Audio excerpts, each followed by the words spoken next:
یا الہی ہر جگہ تیری عطا کا ساتھ ہو.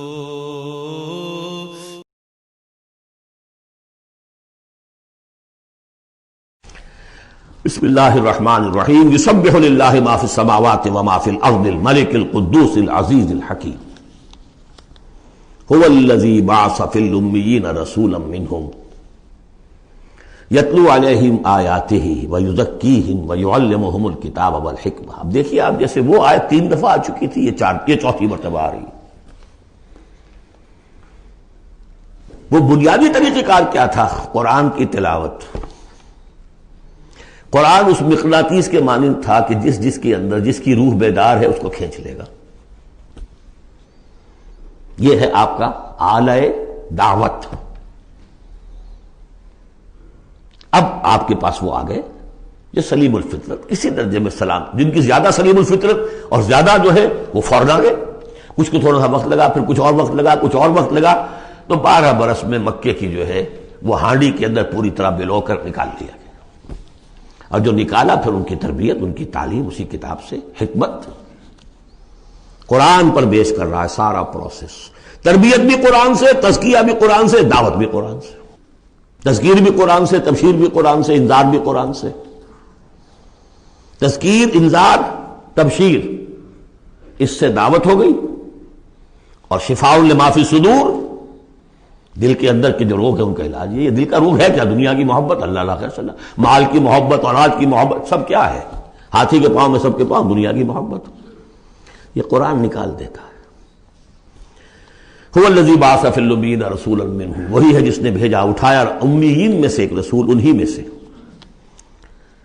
یتلو علیہم آیاتہ، ان کو پڑھ کر سناتا ہے اللہ کی آیات. یہ وہ مقناطیس. وَيُزَكِّيهِمْ وَيُعَلِّمُهُمُ الْكِتَابَ، وہ تزکیہ کر رہا ہے. تلاوت آیات کے ذریعے سے غلط نظریات ختم ہوئے. غلط نظریات ختم ہوئے. ان غلط نظریات پر جن ہمارے اعمال کی بنیاد تھی، ہر عمل کے پیچھے کوئی نظریہ ہے، کوئی ویلیو ہے جو آپ کے ذہن میں ہے، جس کے تحت آپ کوئی بھاگ دوڑ کر رہے ہیں، تو عمل کر رہے ہیں. وہ ویلیو غلط ہے تو عمل غلط ہوگا، ویلیو صحیح عمل صحیح ہوگا. قرآن نے ویلیو آپ کی صحیح کر دی. تو گویا کہ اب یہ برے اعمال، بری عادات، یہ جیسے پت جھڑ میں پتے جھڑ جاتے ہیں، خود ہی جھڑ جائیں گے. کیسے رہیں گے؟ اندر سے غذا ہی نہیں مل رہی، اندر تو جڑ ختم ہو گئی ان کی. یہ ہے تزکیہ.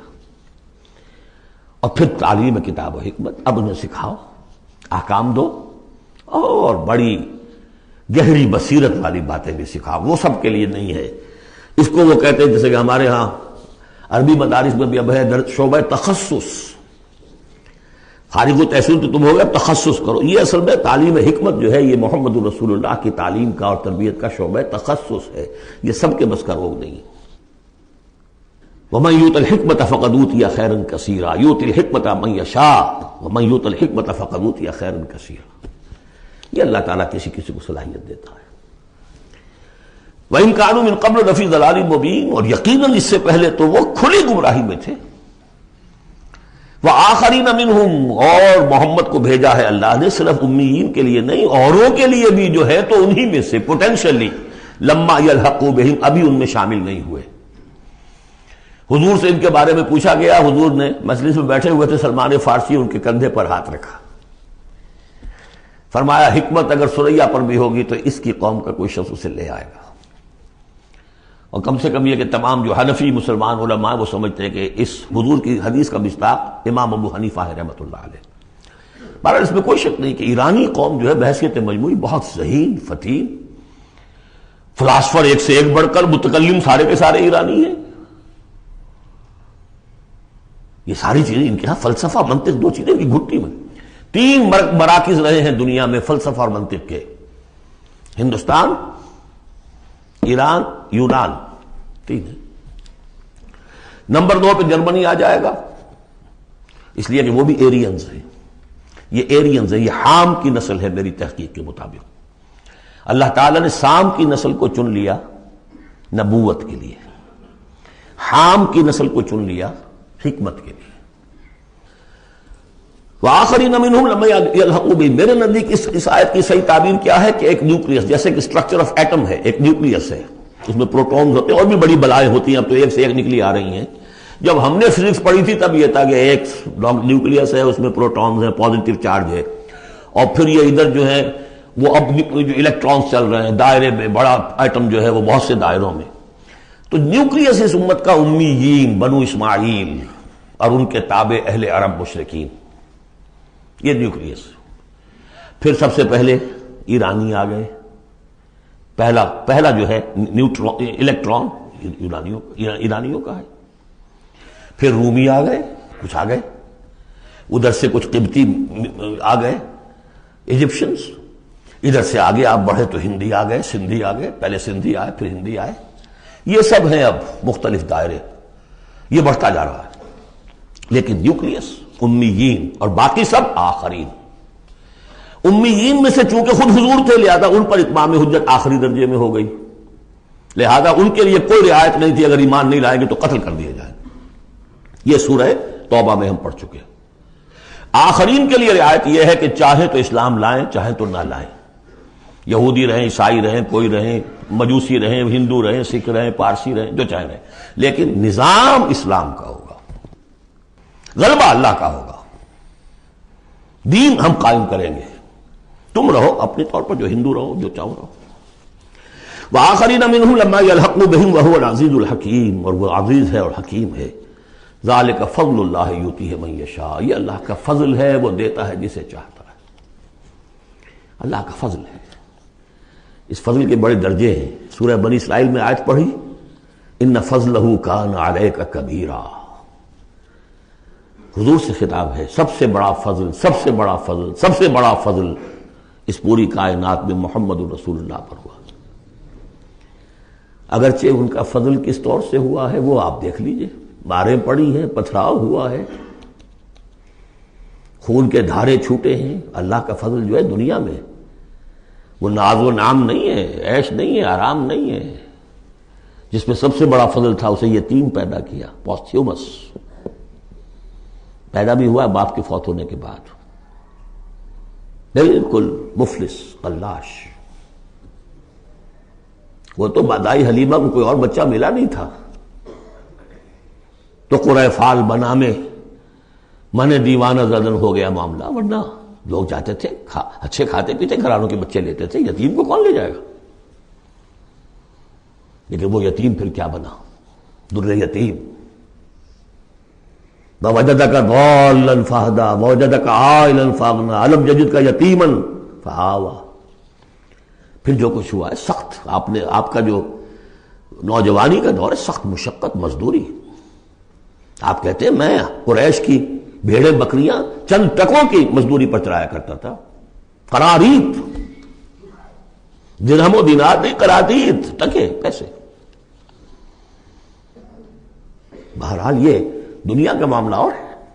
فرمایا وآخرین منہم لما یلحقوا بہم وہو العزیز الحکیم. ذالک فضل اللہ، یہ میں بیان کر رہا تھا، فضل کبیر بلکہ فضل اکبر تو ہوا حضور پر. پھر جو بھی محمد کے دامن سے وابستہ ہو گیا بہت بڑا فضل ہے. چاہے اللہ نے ہمیں پیدائشی طور پر یہ فضل دے دیا ہے، ہم اس فضیلت کا قدر نہ کریں اور وہ پھر راندہ درگاہ حق ہو جائے وہ دوسری بات ہے. اللہ نے تو دیا. بل اللہ یمن علیکم ان ہداکم للایمان، تمہیں اس راستے پر ڈال دیا ہے اللہ کے بندو، تمہیں پیدا کیا وہاں جہاں تم نے پیدا ہوتے کال میں اذان سنی ہے اور دوسرے کال میں اقامت سنی ہے. اس سے بڑا فضل کیا ہوگا؟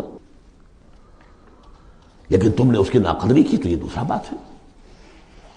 ذالک فضل اللہ یؤتیہ من یشاء واللہ ذو الفضل العظیم. اللہ بڑے فضل والا ہے.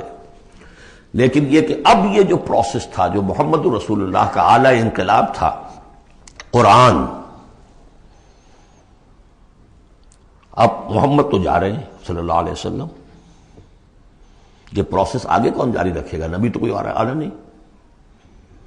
لہذا حضور نے کہا خطبہ حجۃ الوداع میں، قد ترکت فیکم ما ان تمسکتم بہ او اعتصمتم بہ لن تضلوا ابدا کتاب اللہ. میں چھوڑ کر جا رہا ہوں، یہ محمد کے قائم مقام ہے یہ قرآن. یہ عصائے موسیٰ سے 100 گنا بڑا معجزہ ہے. عصائے موسیٰ صرف موسیٰ کے ہاتھ میں تھا تو معجزہ تھا، بعد میں تو وہ لٹھیا کی لٹھیا ہے، اور کیا ہے، پڑا ہوگا کسی ٹرنک کے اندر، شاید ہو اب بھی، جیسے کہ کہتے ہیں یہودی ہے لاٹھی ہے، اب وہ سانپ تو نہیں بنے گا کسی کے لیے۔ یہ معجزہ ہے جو ہر ایک کے ہاتھ میں آ سکتا ہے، بشرطے کہ اس کا حق پہچانے، اس کا حق ادا کرے، اس کی قدر و قیمت کو جانے۔ افبہذا الحدیث انتم مدہنون وتجعلون رزقکم انکم تکذبون، اس کے ساتھ تمہارا یہ معاملہ ہے، یہ مداہنت ہے۔ دنیا بھر کی زبانیں سیکھ لو، دنیا بھر کے علوم سیکھ لو، اتنی عربی نہیں کہ قرآن مجید کو براہ راست سمجھ سکو۔ اور اگر یہ قرآن تمہیں پوزیس کر لے گا تو خدا کی قسم کھا کر کہتا ہوں کہ کسی اور کام میں دل نہیں لگے گا آپ کا۔ یہ کیا کام ہے؟ گس گس گس گس گس کر کے تنخواہ ہو گئی 30,000 40,000 50,000 تنخواہ لے کے آ گئے، بس یہی ہے۔ Were you created for that؟ ابراہیم بن ادم کا آپ نے سنا ہوگا نام، بادشاہ تھے کسی علاقے کے، شکار پر گئے ہوئے تھے، تو وہاں کئی آواز انہیں سنائی دی، کسی فرشتے کی تھی یا یہ کہ خود ان کے اپنے دل کی آواز تھی۔ یا ابراہیم لہذا خلقت ام لہذا امرت، اے ابراہیم سوچو، کیا اس کام کے لیے تمہیں پیدا کیا گیا تھا؟ کیا تم اس کام کے لیے پیدا کیے گئے تھے اور تمہیں اس کام کا حکم ہوا تھا شکار کھیلو جا کر؟ بس وہی سے کایا پلٹ ہوئی۔ تو سوچنے کی بات ہے۔ اب ترتیب بتا رہا تھا اصل میں، ورنہ بات لمبی ہو جائے گی، کہ اب یہ قرآن کے بارے میں تمہارا طرز عمل کیا ہوگا۔ تصویر دکھائی جا رہی ہے پھر سابقہ امت کی، انہیں بھی ہم نے دی تھی کتاب تورات۔ مثل الذین حملوا التوراۃ ثم لم يحملوها كمثل الحمار يحمل اسفارا، مثال ان لوگوں کی جو حامل تورات بنائے گئے پھر وہ اس کے حامل ثابت نہ ہوئے۔ اور حمل میں خاص ایک بات ہے، حمال کسے کہتے ہیں؟ بوجھ اٹھا کر ایک جگہ سے دوسری جگہ لے کر جانا، حمال اسے کہتے ہیں۔ اسر اور حمل میں نے فرق بتایا تھا آپ کو سورہ بقرہ جب پڑھ رہے تھے آخری، کہ اسر وہ بوجھ ہے جس کے نیچے انسان دب کر رہ جائے، چل نہ سکے، اسر ہے، اور حمل وہ ہے جس کو لے کر چل سکے۔ اب عورت کا بھی حمل ہوتا ہے، وہ لے کر چلتی ہے۔ بہرحال جب ایڈوانس پریگننسی ہوتی ہے، دکھ تو ہے، تکلیف ہے، واہنن علی واہنن تو ہے، چل سکتی ہے۔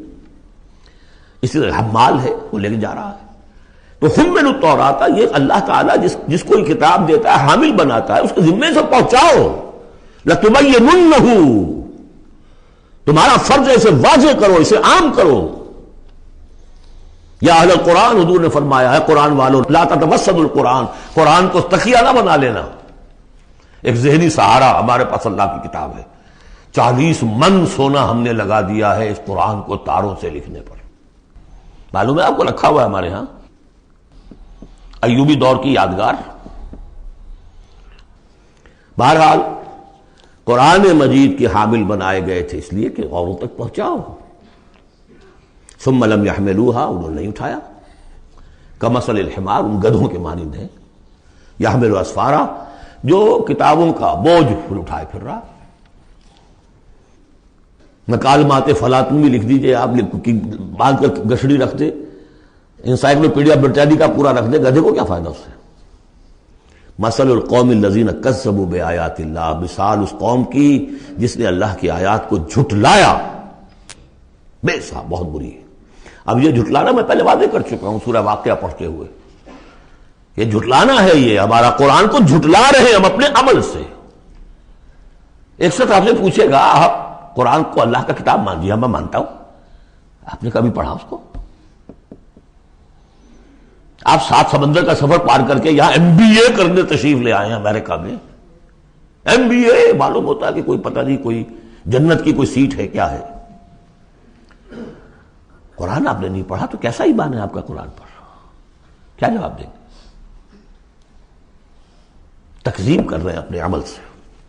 بئس مثل القوم الذین کذبوا بآیات اللہ واللہ لا یہدی القوم الظالمین، اللہ ایسے ظالموں کو زبردستی تو ہدایت نہیں دیتا۔ اللہ کی ہدایت ایسی گھٹیا شے تو نہیں ہے، اتنی حقیر شے تو نہیں ہے۔ اب دیکھیے 4 آیتیں، یہ یہاں پر بھی 4 4 جمع 3 کی تقسیم ہے۔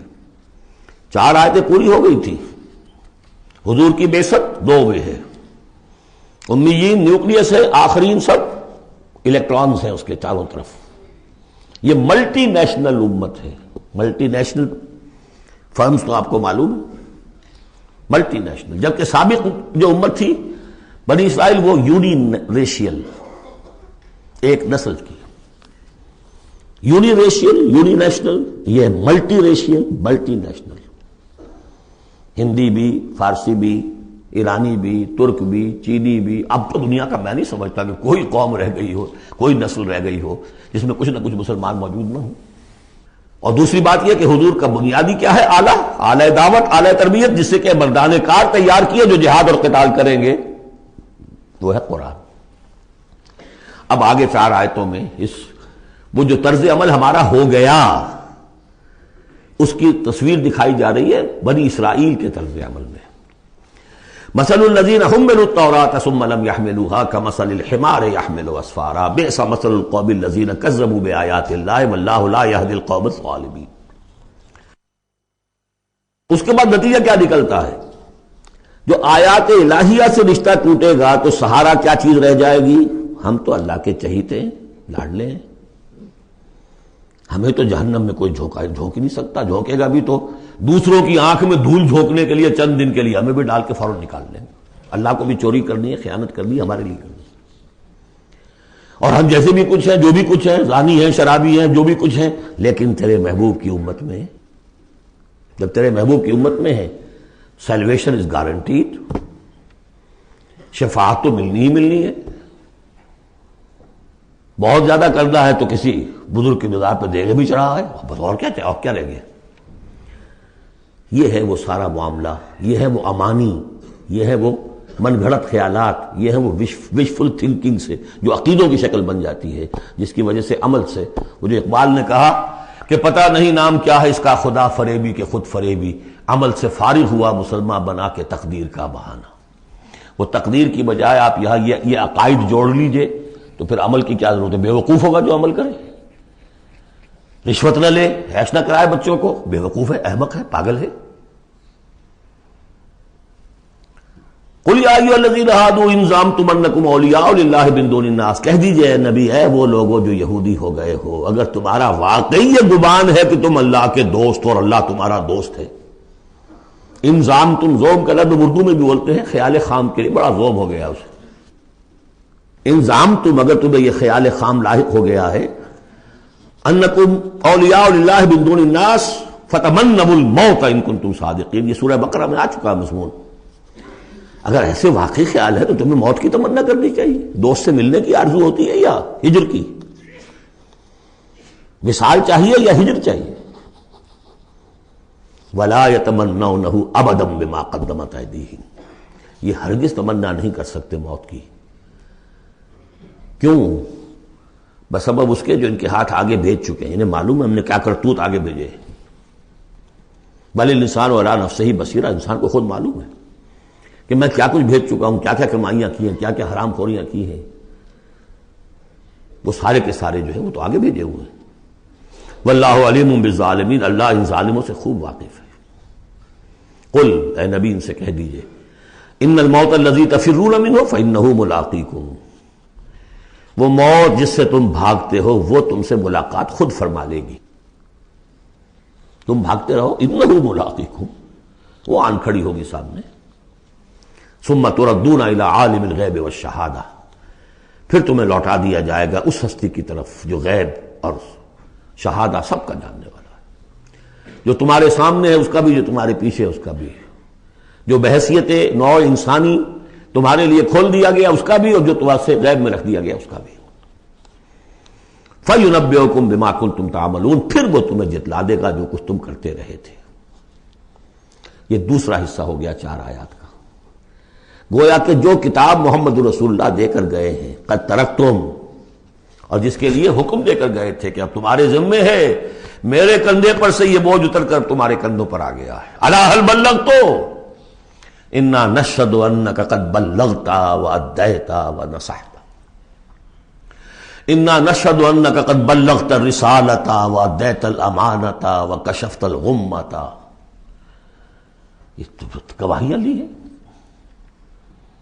اس کے بعد اللہم اشہد، اللہم اشہد، اے اللہ تو بھی گواہ ہے، یہ مان رہے ہیں.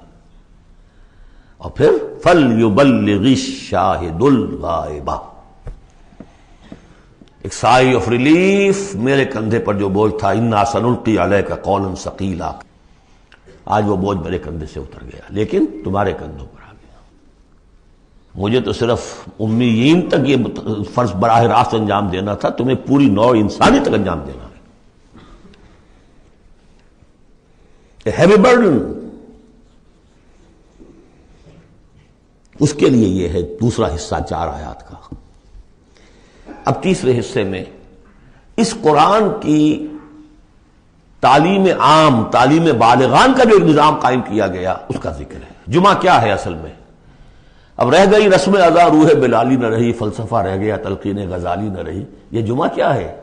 یہ حزب اللہ کا ہفتے وار اجتماع ہے۔ کمیونسٹوں کو بھی ایجاد کرنے پڑے تھے ہفتے وار اجتماع، ہفتے وار اجتماع، اسٹڈی سرکلز، اس لیے کہ انقلابی کارکن کے ذہن میں جب تک اس کا نظریہ تازہ نہ رہے وہ قربانی کیسے دے گا؟ قربانی تو ہر لحظہ آئے گی، ہر آن آئے گی، قدم قدم پر آئے گی۔ لہذا اس نظریے کا، نصب العین کا، اپنے مقصد کا شعور بالکل کانشس لیول کے اوپر مستحضر رہنا چاہیے۔ لہذا اجتماعات، اب ظہر کی نماز کی بجائے جمعہ، وہاں 4 فرض یا 2 کر دیے، 2 کی جگہ خطبہ۔ خطبہ کس لیے؟ تعلیم قرآن، تعلیم بالغان۔ ظاہر ہے وہاں کالجز نہیں تھے، کتابیں نہیں تھی، پریس نہیں تھے، چھاپے خانے نہیں تھے، آڈیوز نہیں تھے، ویڈیوز نہیں تھے، کچھ بھی تو نہیں تھا، لیکن ایک نظام ہے۔ ہفتے میں ایک دن ایسا نکال لو، اگرچہ پورا دن نہیں چاہیے، یوم سبت کی طرح نہیں ہے، نہاؤ دھو، اچھے کپڑے پہنو، خوشبو لگاؤ، آؤ مسجد میں چل کر، پہلی گھڑی میں آ جاؤ گے تو اتنا ثواب ہوگا جتنا کہ ایک اونٹ کی قربانی کا۔ ہم نے آنکھوں سے دیکھا ہوا بچپن میں 7-8 بجے کے قریب مسجدوں کے اندر ہجوم ہوتے تھے، لوگ پہنچ جاتے تھے گاؤں سے، اس لیے گاؤں میں جمعہ ہوتا نہیں تھا۔ اب تو ایک خاص مسلک ہمارے ہاں جو آیا، انہوں نے 4 آدمیوں پہ بھی جمعہ کھڑا کر دیا، تو اب خام خواہ کائے کو جائے گا کوئی آدمی شہر کے اندر؟ پہلے تو یہ تھا کہ جو مسئلے جامع نہ ہو، جو ایک شہر نہ ہو جس کے اندر کہ کوئی حکومت کا ایک بڑا افسر نہ رہتا ہو، اس کے بغیر جمعہ نہیں ہوتا۔ پر ان مسئلوں کو چھوڑ دیجئے، آئیے جمع ہوئیے، کوئی نائب رسول منبر رسول پر کھڑے ہو کر وہی عمل کرے، یتلو علیہم آیاتہ ویزکیہم ویعلمہم الکتاب والحکمہ، تاکہ یہ پروسیس اب ابدی ہو جائے امت کے اندر۔ اس لیے جمعے کی یہ اہمیت ہے کہ فرمایا گیا کہ 3 جمعے بھی چھوڑ دو گے بغیر عذر کے لَيَخْتِمَنَّ اللَّهُ عَلَىٰ قَلْبِهِ، اس شخص، ایسے شخص کے دل کے اوپر اللہ تعالیٰ مہر کر دیتا ہے۔ لیکن بات یہی ہے کہ وہ ساری حکمت ختم، وہ مقصد ختم، نہ وہ مقصد ہے، رہ گئی رسم ادا روح بلالی نہ رہی، اور فلسفہ رہ گیا، تلقین غزالی نہ رہی۔ جمعہ ہے پھر بھی کھنڈر بتا رہے ہیں عمارت عظیم تھی، اب بھی جو اہتمام ہوتا ہے جمعے کے لیے کھنڈر ہی صحیح، لیکن بتا رہے ہیں کہ یہ کتنی بڑی عظیم عمارت تھی۔ یا ایھا الذین آمنوا اذا نودی للصلاۃ من یوم الجمعۃ فاسعوا الی ذکر اللہ وذروا البیع، اے ایمان والو جب تمہیں پکارا جائے نماز کے لیے یوم دن، جمعے کے دن یعنی جمعے کی نماز کے لیے، تو لپکو اور دوڑو ہر طرح کے کاروبار کو چھوڑ کر اللہ کے ذکر کی طرف، اور چھوڑ دو کاروبار۔ اور یہاں ذکر سے مراد نماز تو ذکر ہے ہی، اصل میں خطبہ ہے۔ ذالکم خیر لکم ان کنتم تعلمون، یہی تمہارے لیے بہتر ہے اگر تم علم رکھتے ہو۔ فاذا قضیت الصلاۃ فانتشروا فی الارض وابتغوا من فضل اللہ، یہودیوں کا جو یوم سبت والی وہ سختی نہیں ہے، صبح کا زیادہ وقت تو مطلوب ہے کہ لگے اس کام میں، لیکن جمعے کے بعد پھر آپ جائیں اپنے کام میں لگے۔ جب نماز ادا ہو چکے تو اب تم زمین میں منتشر ہو سکتے ہو، جاؤ اللہ کا فضل تلاش کرو، ابتغوا من فضل اللہ واذکروا اللہ کثیرا لعلکم تفلحون، اور اللہ کو یاد کرو کثرت سے تاکہ تم فلاح پاؤ۔ وَإِذَا رَأَوْا تِجَارَةً، اب یہ دیکھیے یہ بھی کمزوری آ گئی جو مسلمانوں کے اندر ایک پیدا ہوئی تھی، اس کا طرف اشارہ کر دیا گیا اس صورت میں بھی۔ جب انہوں نے دیکھا کوئی تجارت کا معاملہ یا کوئی اور کھیل کود، انفضوا الیہا، تو خاص منافقین جو تھے وہ دوڑ کے چلے جاتے تھے، وترکوک قائما، اور آپ کو چھوڑ جاتے تھے کھڑے ہوئے۔ اور اس لیے کہ عام خیال یہ ہے کہ عام طور پر پہلے جو ہے خطبہ جیسے عیدین میں بعد میں ہوتا ہے، ایسے ہی جمعے کا خطبہ بھی بعد میں ہوتا ہے، سمجھا انہوں نے نماز تو ہو گئی چلو۔ فرمایا نہیں، قل ما عند اللہ خیر من اللہو والتجارہ، ان سے کہہ دیجئے جو اللہ کے پاس ہے وہ کہیں بہتر ہے اس کھیل کود سے بھی، تجارت سے بھی، واللہ خیر الرازقین، اور اللہ بہترین رزق عطا کرنے والا ہے۔ یا